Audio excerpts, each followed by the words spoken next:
Bonjour, mes amis. Je suis le Logique Canadien, and welcome to the QB Huddle Session. Where, for those of you that don't know what this show is, well, it's just the NFL news where I talk about it, I give an opinion on it to the best of my ability. Now, we need to talk about this. Normally, this is where hockey goes, but this is going to take up the Wednesday slot this week, and basically, this one and hockey are going to switch places this week. So, we're doing this first because fuck it. Because there was a lot of shit that happened today. Well, at the time I was recording, it's Tuesday still, so yesterday, so I'll say a lot of shit happened yesterday. We need to talk about it before anything else goes fucking haywire. We're going to try to get by it. We're going to do the best that we can. So, we're going to start simply with the franchise tags. Now, what are franchise tags? Franchise tags are what keep players with that team for an additional year. Just an additional year before when they can do that next year on the same player or somebody else and just whatever. But before we get to those, let's talk about Benchwarmer Brew. See, this beautiful friggin' coffee thing can give you so much energy that you'll be shitting bricks.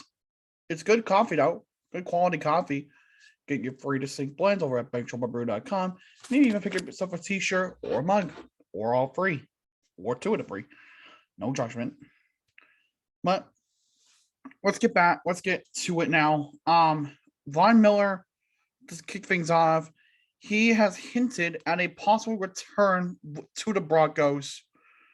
Basically, posting a cryptic tweet saying that how he wants to run it back, the 5.280. For those of you that don't get the reference, 5,280 feet is a mile high.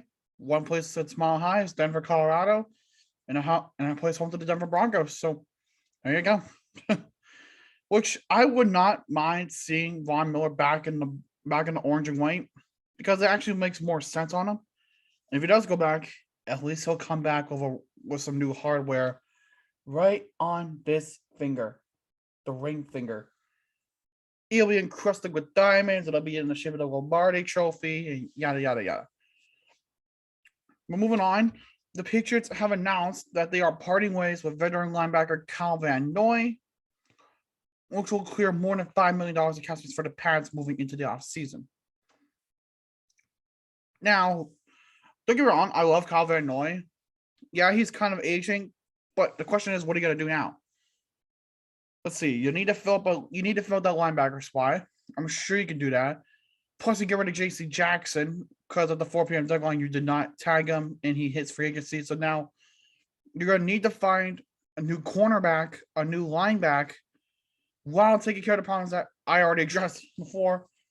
What Bill's plan is, but I digress on that one, folks. I really do because I don't even know. But for that one, we'll see where that one heads. In other news, now we start to get into the franchise tagging a little bit.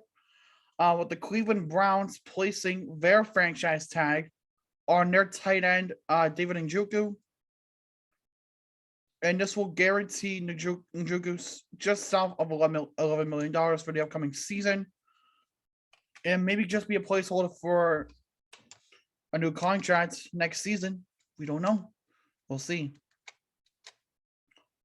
As well, we'll talk about Colts tight end Jack Doyle. After 9 seasons in the league, he has decided that he is done. His body cannot handle any more football, and he has chosen to retire. 9 seasons throughout his NFL career, and he calls it quits. He caught 295 passes in his career for 2,729 yards and 24 touchdowns, all of them with the Colts, who he signed with just ahead of the 2013 season, basically as an undrafted free agent that was just released by the Tennessee Titans. And he's done well for himself. He's he's a Pro Bowler, and he's gonna be greatly missed by Indianapolis. Greatly missed indeed. And heck, he put on a nice little career. We can deny about. The NFL has agreed to set their stuff on a new salary cap for the upcoming season. And a $25 million raise of the cap, we are now set to have a $208.2 million cap for the 2022 season. Which for some teams that helps, for some, doesn't really do much. But hey, more money to spend around for those teams, I guess. Moving on now, we got Richard Sherman. His dumbass decided to get himself into a little bit of trouble. He pled guilty to 2 misdemeanor charges for drunk driving and domestic disturbance. And this is all part of an agreement to prevent him from getting any jail time or any further jail time, whatever. Moving on, Falcons wide receiver Calvin Ridley has gotten himself into a little bit of trouble. He decided to go on DraftKings or wherever to play some bets on football games. And apparently the NFL, who are partnered with sports betting apps, decided that was a huge no-no and decided to ban him for a year. Take down with what you will. And this instruction is so fucking dumb. Like, let me put it this way, right? There was a woman beater. I won't name names, but you already know who it is. If you don't, then I'll let you look it up yourself. Guy beats his woman that's caught on tape and suspended for 2 games. But you use a sports betting app. Oh no, let's suspend him for a whole season. Even though the fact that we're partnered with sports betting apps. Like, what the fuck? Yeah, but you know what the worst part about this suspension is? He only placed $1,100 in bets. Or no, $1,500. And he lost over $11 million. All I thought, just let it sink in. $11 million of bets lost, or money lost, on $1,500 bet, on a $1,500 worth of bets. But yeah, where's that salt to the wound and gets suspended for 17 games? Because that always worked, right? The no fun league. Moving on. The Bengals are placing a franchise tag on safety Jesse Bates, which, I mean, is a kind of a smart choice because you can use the season whenever to leverage a contract extension out of him if you two can get there. But I digress, but I would like to see Jesse Bates remain in Cincy. He did a hell of a job for the team in the offseason, in the regular season and the playoffs, especially. And I think he's a great fit for that team. I don't see him going anywhere else. But again, we'll see where it goes, but that's just my opinion on that one. Moving on now, the Chiefs applied their franchise tag to their offensive tackle Orlando Brown.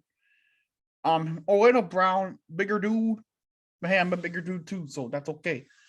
Great offensive tackle for the Chiefs. Definitely great. The man, like, he's a great protector for Mahomes, and is a key asset to that Chiefs offensive line. You lose him, and you risk Mahomes getting killed like Joe Burrow did in all postseason long. But put it specifically like that, great choice. I mean, you could have signed him to an extension. You could probably find him in an open market. But good choice. Very good choice, Kansas City. Moving on now to this piece of news right here. The 49ers hire ESPN analyst Brian Griese, I don't know how to say his name, as their new quarterback coach. Basically, he's been with ESPN for a while, and now he is leaving ESPN to go ahead and go be the QB coach for the Niners. I mean, good for them on that, but I want to pose a question to you guys. You can put this in the comments. And I do want to see those comments, by the way. I want to see answers. Who do they start week 1? Do they trade Jimmy G and have Trey Lance become the new starter? Or do they keep Jimmy Garoppolo and have him start week 1? Well, we don't know. Well, I think Garoppolo will be fine just in time for opening day because, I mean, it's reported that he did undergo shoulder surgery right now. He appears to be doing just fine from what the reports are saying. But again, I digress. It's on his throwing shoulder too, so he won't be able to throw for a little while. But tis what it is.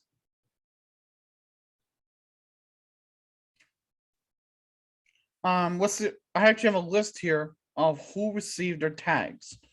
For teams. So Dallas used their tag on young and upcoming tight end Dallas Schultz. And the tag for tight ends is capped out at 10.9 mil. Not bad at all. Like, definitely not bad at all. And definitely he deserves it because he is a great defenseman. No, great tight end rather, sorry. He's up and coming, and I like that. And I like Dallas Schultz. Dalton Schultz. I keep saying I don't know. Let's call him Schultz. I don't care. Devontae Adams was the Packers' choice to use their tag on, which makes all the sense. Which I'll get to the Packers news a little bit as to why it's a little bizarre, but and plus with the way that the wide receiver cap is, no, specifically for Devontae Adams, this was the tag for Adams is set at $20.4 million. You're gonna have to restructure that, Green Bay, otherwise your cap station is gonna go like the Russian economy. Just dead. The Jaguars decided to use their franchise tag on offensive lineman Cam Robinson, who with that tag will have him expected to be paid $16.6 million. Jacksonville really needs offensive linemen. And I guess their best bet in the draft is Evan Neal from Alabama. That's probably the best bet. You could trade it, but I suggest pick Evan Neal because you need offensive lineman for Trevor Lawrence. You really do. Otherwise, you'll risk fucking having him turn into the next Andrew Luck. And finally, I don't know. There's a couple more. The Dolphins used their franchise tag on tight end Mike Gesicki. Great tight end for the Dolphins, though. Very underrated. Very underrated. Like, he goes quiet. Like again, he's a part of the fucking Dolphins, but great fucking tight end for him. And definitely one that everyone's going to want to keep their eye on. And finally, the last tag that was used on this day was the Buccaneers placing their tag on wide receiver Chris Godwin. And his tag is set for $19.179 million. Again, great wide receiver for the Bucs. But who's going to be the quarterback? No, seriously, who? I mean, Brady's retired, so are they really going to have Blaine Gabbert be the fucking starter? Are you going to go with Kyle Trask? Are you going to try and possibly reach down in the draft to find a quarterback that's in any way, shape, or form useful? Do you go for one in free agency? Do you make a trade? Do you sign one on as an undrafted free agent? I don't know. Like, there's so many questions surrounding the Buccaneers quarterbacking issue. But I guess in due time, I guess. I don't know. Now, two big pieces of news before we get to those, there was an extension. We got a couple other things. First, the extension. Mike Williams and the Chargers agreed to their extension, 3 years, $60 million, with $40 million of it being guaranteed. So 2 years guaranteed. Now, Williams, absolutely fucking phenomenal wide receiver. How he goes underlooked, I have no idea, but he is arguably one of the best wide receivers on the Chargers currently. I mean, like Keenan Allen and Mike Williams are the two. No, Derwin James, Keenan Allen, Mike Williams. Those are your three guys right there. Those are that's that dominant trio, but they just can't make the playoffs. They need to get rid of Staley. But yeah, they really need to get rid of Brandon Staley and tell Dean Spanos to fuck off because they're not gonna get anywhere with them. They really aren't. Plus, Justin Herbert's really good. I like Justin Herbert. Great player. Moving on. Let's talk about Deion Sanders. Deion Sanders, he had some surgeries back a little while ago because of some, I don't know what the surgery was on, but that surgery, he came out saying that the surgery caused 2 blood clots on his left foot, and as a result, he had to have 2 toes amputated. Now, the surgery that goes well is one thing, but a surgery that goes well but results in fucking blood clots, resulting in an amputation of 2 toes, that, like, you fucked up somewhere. Where did you fuck up? I don't know, but you fucked up somewhere. But it does suck, yeah. But I don't know. I mean, I'm just wishing Deion Sanders all the best, because that's all you can do, really. That's all you can do. Josh Gordon does re-sign with the Kansas City Chiefs on a little. I do not believe the details of that contract were released, but he does extend himself with the Chiefs. Another extension now, the Tennessee Titans. They extended their offensive linebacker, outside linebacker Harold Landry, 5 years, $87.5 million, with a reported $52.5 million of those, $52 million of the $52.5 million guaranteed, according to Tom Pelissero. You want to start offensive? You want to start off the outside? I can't talk today. Outside linebacker. That's a guy. That's a guy right there. Harold Landry. Absolutely freaking phenomenal. Underrated. Some say over, but I say under. Definitely, and he's been given that chance to prove himself once again, and Titans did a good thing on that one. They really did. But good on you, Titans. Bobby Wagner, the linebacker for the Seahawks now. Unfortunately, his stint in Seattle is over, as today it was announced that the Seahawks have released Bobby Wagner after a decade with the team. It's absolutely mind-boggling, dude. Like, he's been there for so long, and only now, like, your services are no longer needed. Definitely one of the better players in Seattle's history. That's for damn sure. But Bobby, Godspeed to you. Hope you could find another organization that'll take you. And finally, to end this video, we're going to take not yet, but before we get to the 2 big pieces of news, there's one last thing I would like to do. And that is, I would like to go over some of the more notable free agents going into the off season, going into the new calendar season. So start off Chasey Jackson. The man obviously was not re-signed by New England, was not tagged. He'll be going to free agency. The cornerback is definitely improved. He has 25 interceptions and provides a great defensive coverage. Where he goes, that team will be lucky to have him. And I can say that proudly as a Patriots fan. We are lucky to have him for 4 years, and he improved in every single year. So Godspeed to you, JC. You'll be missed. Next one, Von Miller. Von Miller is a big free agent. Edge rusher. 4 sacks and 22 pressures in the playoffs. He helped the Rams to the Super Bowl. He was a part of that very, very, very dominant defensive core. But now, where does Von Miller go? We said earlier in the show that he teased about going back to Denver. There's always opportunity he could go back to Los Angeles. There's a possibility he could go anywhere. But where is uncertain. Carlton Davis. This man deserves to be paid. I mean, look at, he is a great cornerback. He's a great player. And he's a Super Bowl champ. If you want someone that's reliable, go for Carlton Davis. Carlton Davis is your man. He may not be the most turnover-worthy person, but He provides good man coverage. And that's what you need sometimes, is man coverage on that defense. Because that can help you.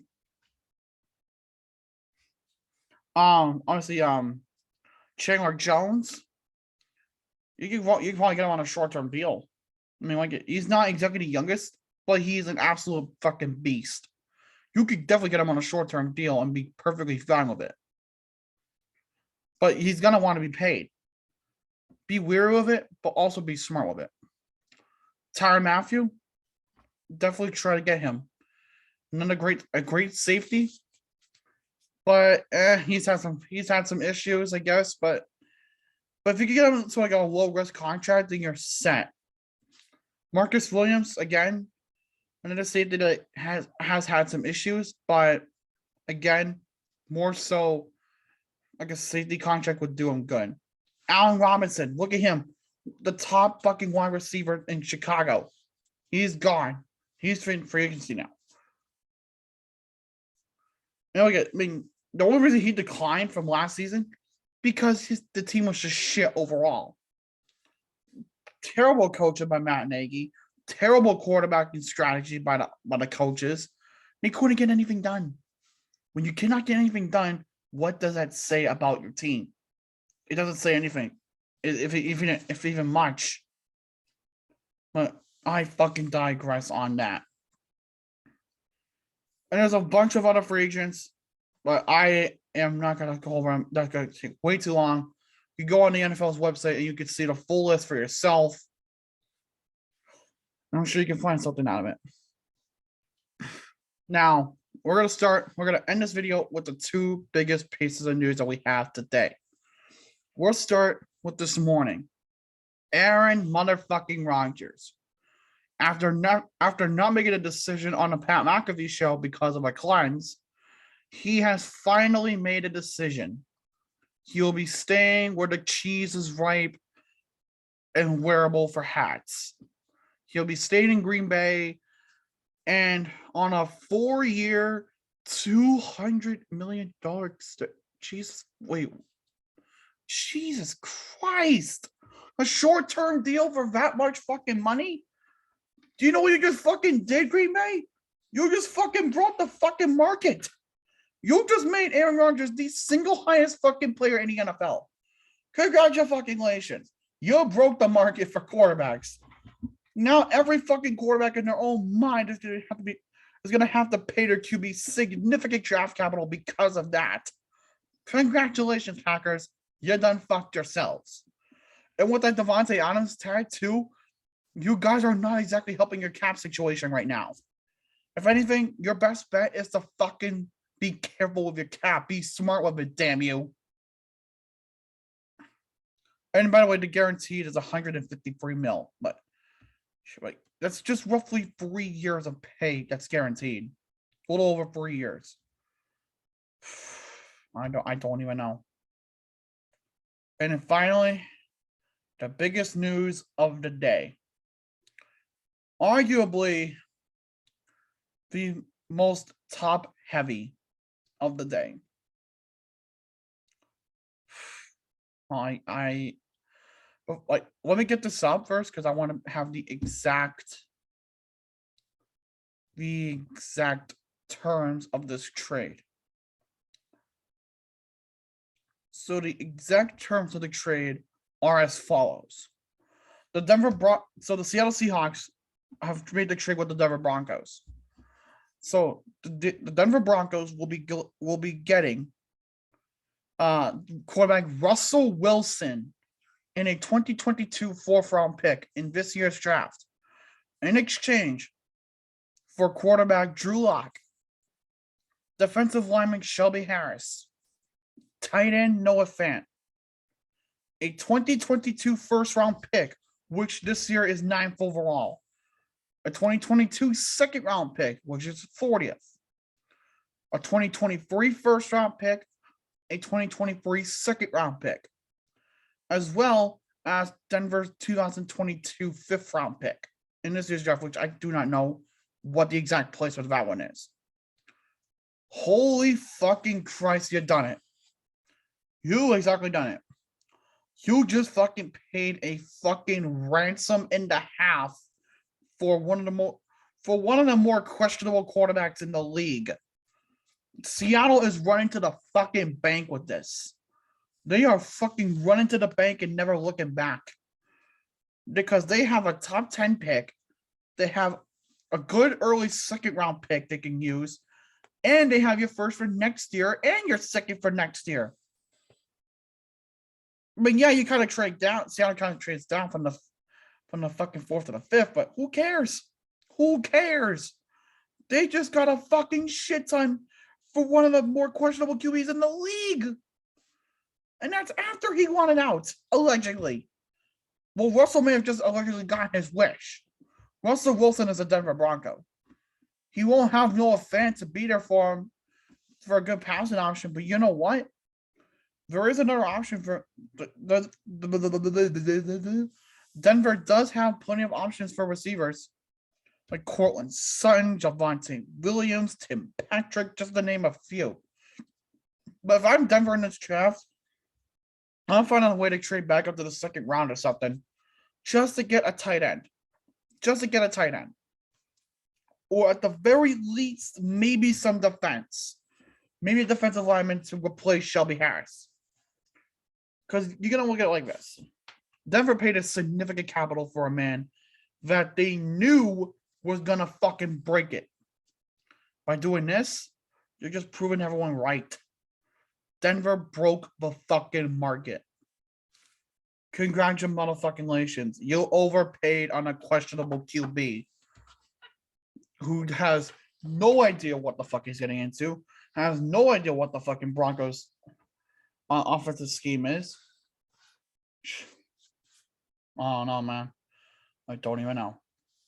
But I think that will do it for this episode of the QB Huddle Session. Hope you guys did enjoy. If you did, leave a like. Comment down below if you guys want to see anything next.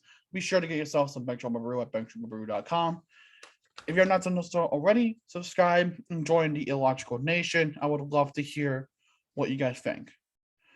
But till next time, guys, je suis le Dashi Canadien. Bon nuit, et au revoir.